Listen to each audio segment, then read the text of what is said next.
আপনি বলুন, আগের সরকার মহিলাদের জন্য চালু করেছিলেন 500 500 500।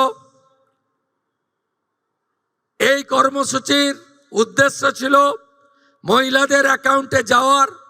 আপনি অবাক হয়ে যাবেন, এই 2 কোটির মধ্যে 10 লক্ষ পুরুষ বেরিয়েছে। বলুন আমার মা বোনেরা, দিদিরা, লক্ষ্মীর ভান্ডারের নামের টাকা কি পুরুষের অ্যাকাউন্টে যাওয়া উচিত? তাই ঝাড়াই বাছাইয়ের প্রয়োজন ছিল। সমালোচনা হয়েছে 12 পৃষ্ঠার ফর্ম।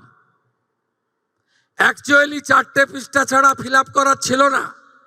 আর একবার আপনি ফিল আপ করে দিয়েছেন, একেবারে পোর্টালে আপলোড হয়ে গেছে।